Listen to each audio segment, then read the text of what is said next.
Hello and welcome to Neography A to Z. On this channel, I take an analytical approach to reviewing the functionality of invented writing systems. That is, writing systems that were explicitly created, engineered, or invented for a constructed language, or to be used in place of an already existing system. I also review these systems for their aesthetic appeal in a less analytical way, but relying on decades of in-depth study and work in the field.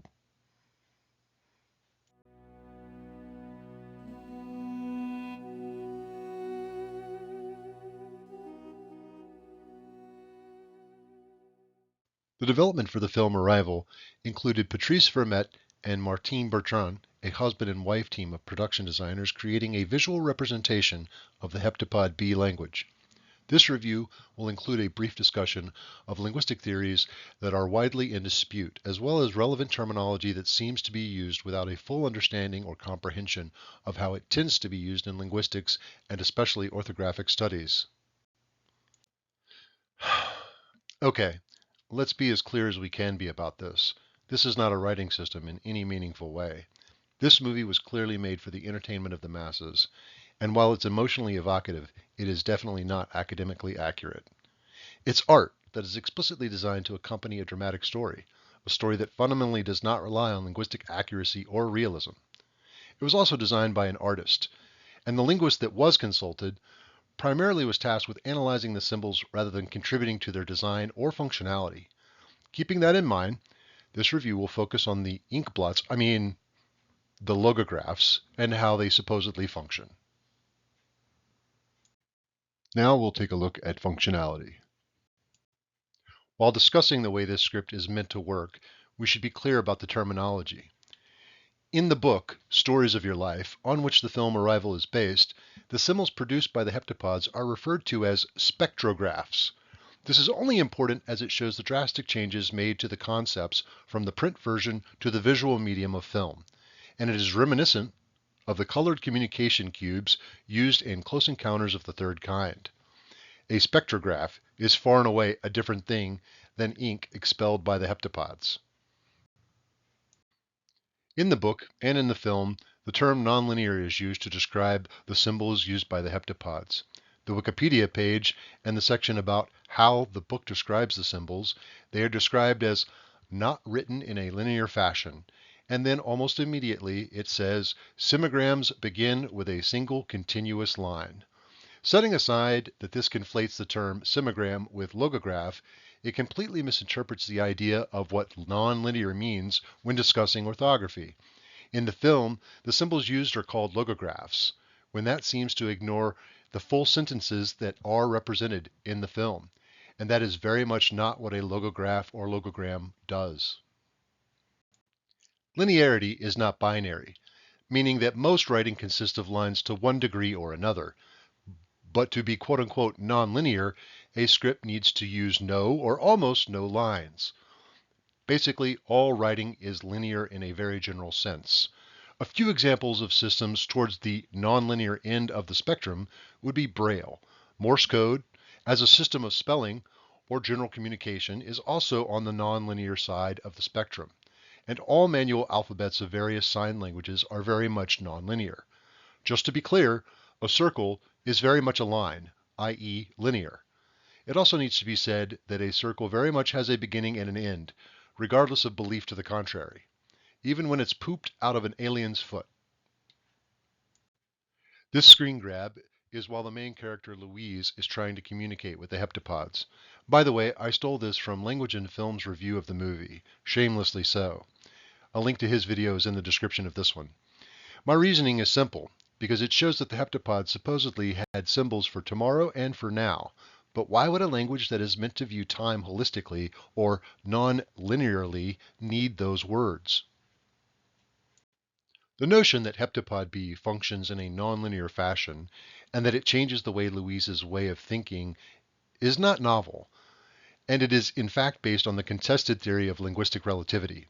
While some languages lack a distinction between, let's say, blue and green, or maybe have various morphemes that subtly change the descriptions of natural phenomenon, the opposing idea can also be true, that social pressures and cultural influences can cause language to change.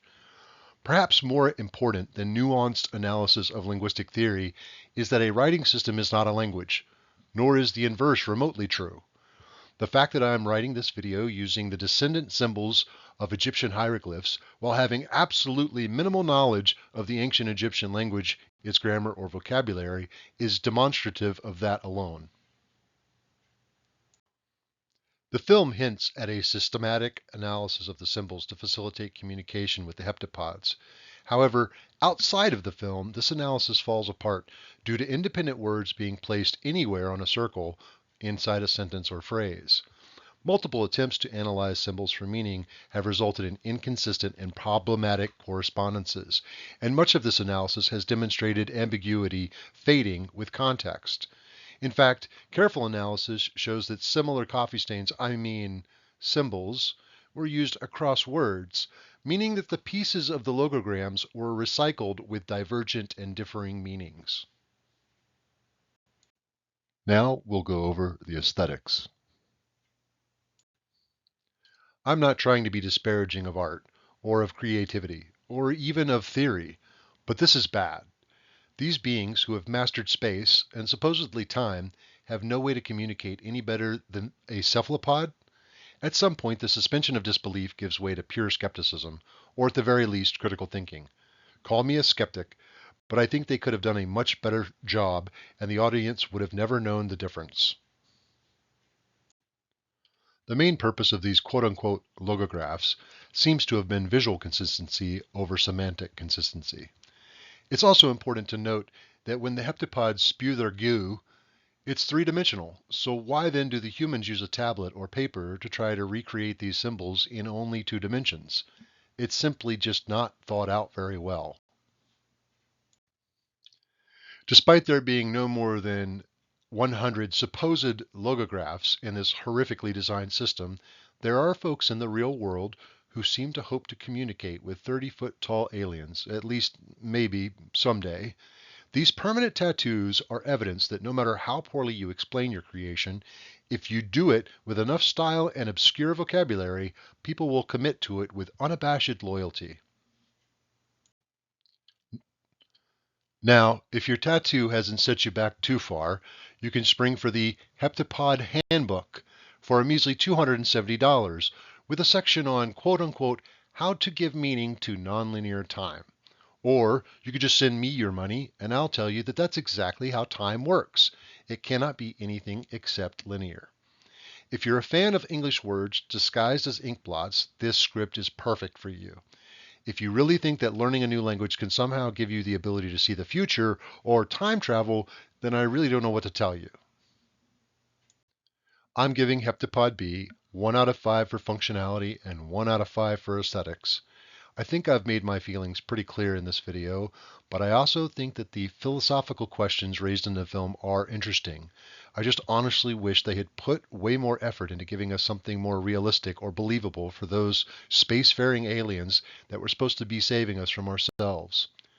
Those are my thoughts on Heptapod B. I'm very interested to hear what you think about the script, or at least maybe just the movie.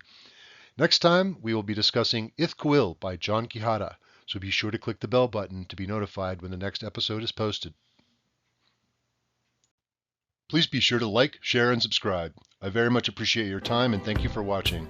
As a note, all relevant links used in the making of this video are in the description. All information is the property of its creators and is openly available online.